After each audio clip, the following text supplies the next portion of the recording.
welcome, and please give a warm welcome for Simon Sinek.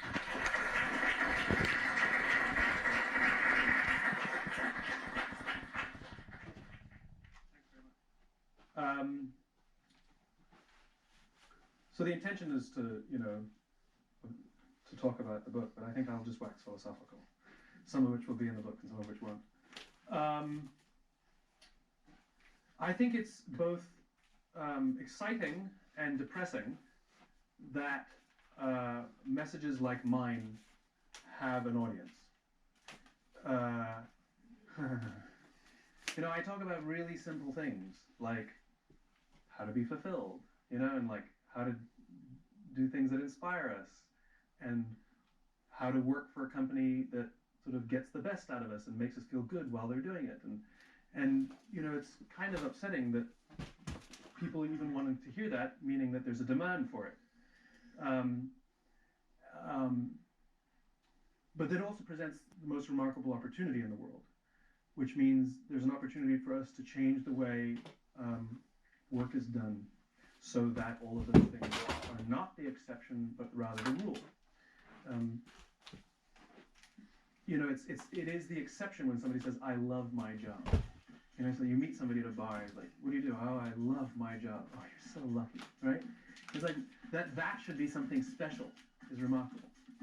And so the amazing thing is that ability to say, "I love my job, I love what I do," is actually not that complicated to find. And not ironically, it has nothing to do with the work that we do. It has everything to do with the people with whom we work. And you don't even have to like the people with whom you work. That's the most amazing thing of all. If you think about it, in the military, there are people who are willing to risk their lives for people they don't even like. We don't even like to give a credit for things, So what is it that creates an environment in which people care about each other so much that they would risk their lives for people that they don't even like, right? Sometimes. This is remarkable to me. Human beings, in all their complexity and all of the nonsense and all the messiness, what drives us is kind of simple. And this is what I like to research and learn about and write about, which is if you understand the very basic mechanics of this machine called the human being, it becomes fairly obvious as to what conditions in which the machine will perform well and in what conditions the machine will not perform well. Very simply, our machine is a social machine.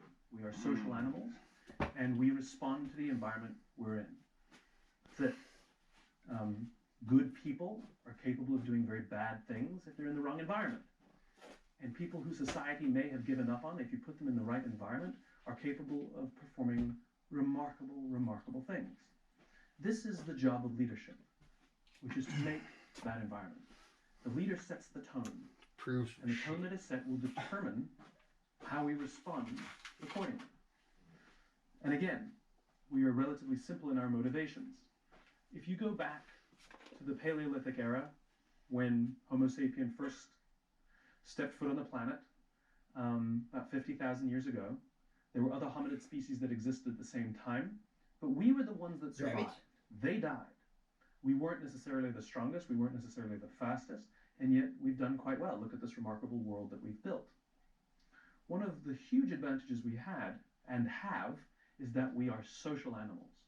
And things like trust and cooperation are absolutely essential for our survival. They're not just nice ideas. They're absolutely essential. You can imagine why. When we lived in populations that never really got bigger than about 150 people, for 40,000 of the 50,000 years we've been on this planet, we never lived in populations bigger than 150 people. I understand scale presents some inherent problems. But you can understand the benefits of the group living. What it meant was I could fall asleep at night and trust that someone in my tribe would watch for danger. If I didn't trust the people in my tribe, I couldn't go to sleep. And this is not a very good system for survival or performance or anything, any other metric. It's the same at work. When we work with people with whom we trust, I don't need to double check your work. I don't need to see it before it goes out. You don't need my approval, right? When we have trust, we can let people go do their work, And even if they're subordinate, we don't need to double check or approve or anything. Things will happen because we trust them, because we all have each other's backs. We all have each other's interests in mind. The problem with things like trust and cooperation is that they are not instructions. I can't simply tell you, trust me. You can't simply ask people to trust me in your advertising, and you can't simply tell people, I want you to cooperate. Trust and cooperation are feelings, and this is the problem. So the question is, where do those feelings come from? Now again, we are pretty simple in our motivation and our constructions. You can imagine what life must have been like in these Paleolithic times. It was a world filled with danger. All of these forces working extremely hard to kill us. Whether it was the weather or lack of resources, saber-toothed tiger, nothing personal, but all of these forces were working together to end our lives. And so, as tribal animals, we worked together and lived and worked amongst people around whom we felt safe. We felt like we belonged. And when we felt safe amongst the people with whom we lived and worked, the natural human response is trust and cooperation. It's just what happens. When we do not feel safe amongst the people with whom we work, however, the natural human inclination is cynicism, paranoia, mistrust, and self-interest. When we do not feel safe amongst the people with whom we work, if our leaders do not make us feel safe, we have no choice but to spend our own time and our own energy to protect ourselves from each other. When we do not fear each other, we naturally work together to face the dangers and seize the opportunities. It's the exact same thing in our modern business world. There are forces that are constant and beyond our control that are working to kill you, right? Maybe I'm exaggerating.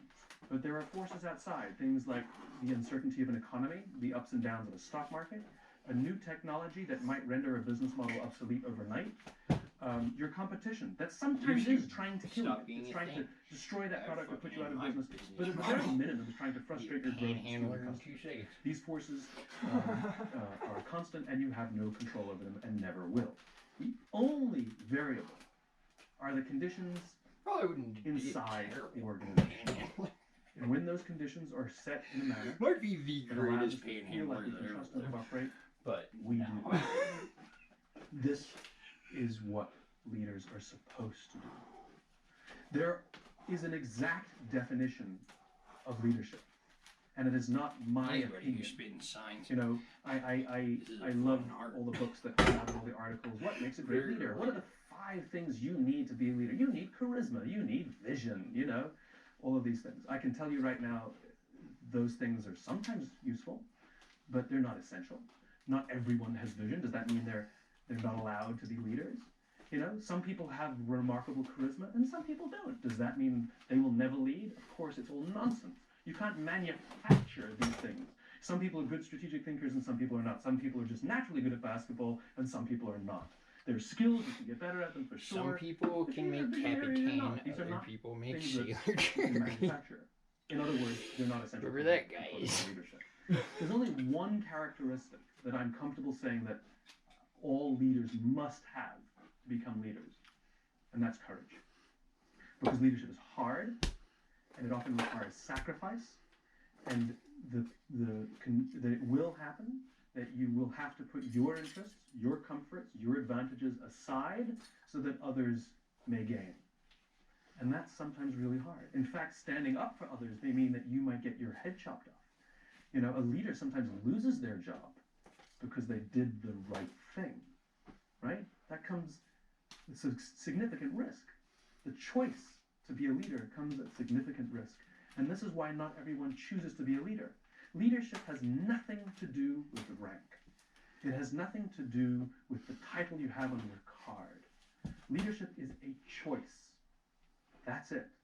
I know many, many people who sit in the senior echelons of a corporation and they are not leaders. They are authorities and they have authority and we do what they say because they have authority over us. But we would not follow them. I know many people who sit at the bottom of organizations who have no authority, but they are absolutely leaders. And the reason they are leaders is because they have made a choice. They have chosen to look after the person to the left of them, and they have chosen to look after the person to the right of them.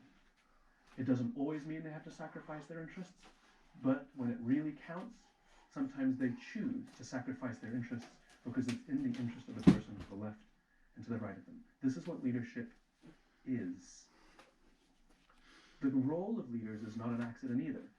It's built into our anthropology. It's part of our survival, the reason we have hierarchy and we have leaders.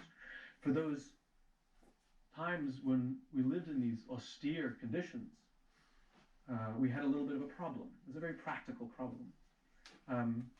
There wasn't necessarily enough food to go around all the time. We didn't have supermarkets and cars. We just go get milk.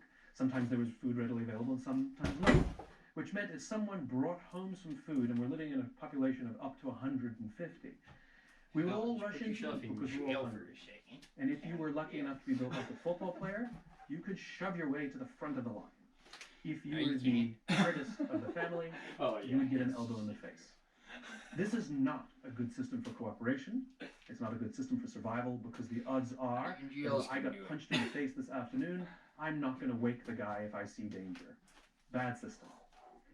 And so we evolved into these hierarchical animals. We are constantly assessing and judging each other, who's alpha, who's beta. We are naturally hierarchical, and we always organize ourselves in hierarchies.